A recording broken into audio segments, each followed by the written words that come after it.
Hi, Jim Murphy, Elite Style Massage. So today I want to do a quick video on postural correction for office workers.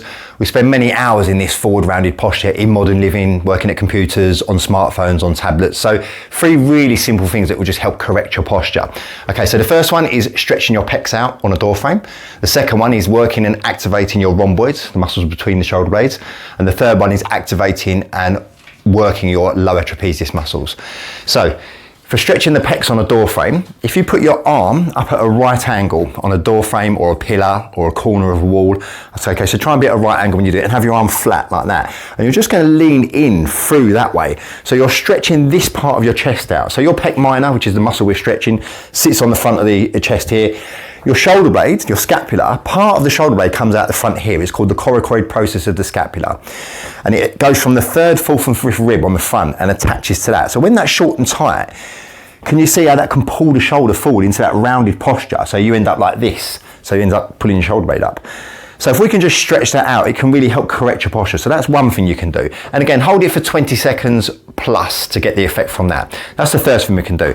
Now, the rhomboids. The rhomboids are between the shoulder blades. Now, they're important muscles. One of their job is to stabilize the scapula, the shoulder blades. When we spend many hours in this forward rounded posture, they become a bit inhibited, they switch off, they don't do the job properly. So the neurological link from the brain to the muscle is just not happening.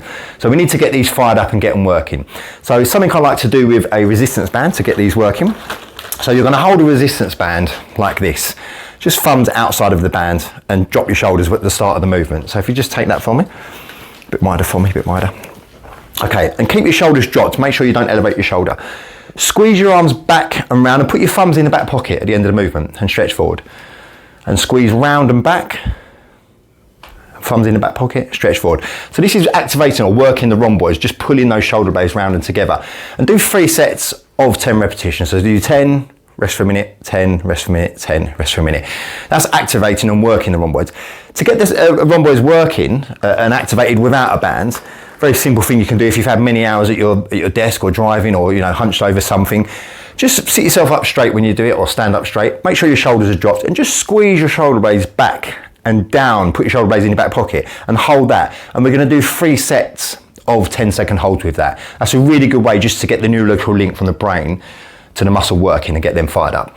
Okay, now upper traps. Everyone knows the upper traps. So when you spend many hours typing around a keyboard, the first thing that happens when you lift your hands up to type around the keyboard is your upper traps tend to contract a little bit. And you stay in that position for many, many hours with jobs that you do, office workers, hairdressers, people driving. So the upper traps end up shortening, they end up pulling your shoulders up around your ear holes. Now the trapezius muscles, they start in the base of the skull here. So the first bone in your head is called your occipital. This is the occipital ridge. So that's where the traps start. They go down to the corner of the shoulders, that's called the acromion, and they go right down as far as your 12th rib or your last thoracic vertebrae. So if you feel where your last rib is and just trace around to the back, that's where your traps go down to. But most people just know the upper traps because of how they end up short and tight. In order for your upper traps to contract and your shoulders to come up, your lower traps have to switch off to allow that to happen. And again, they become a bit inhibited. So the neurological link from the brain to the muscle is just not working.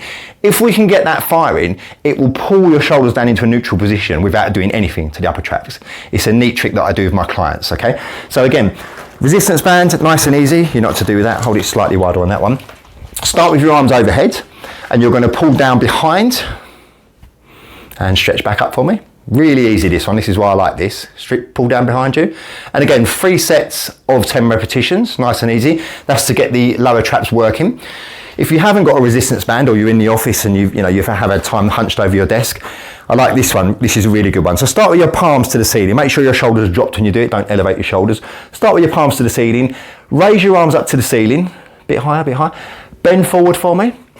And hold that. So this is activating your lower trapezius muscles. Now, if you do 3 sets of 10-second holds, after the 3rd set, watch what's happened to your upper traps by the time you've done that 3rd set, because you'll find it would have just pulled the shoulders down into a more neutral position. So really easy today. 3 things: stretching your pecs on a door frame, activating and working the rhomboids, activating and working the lower traps. Hopefully that's been useful for you, and I'll see you next time.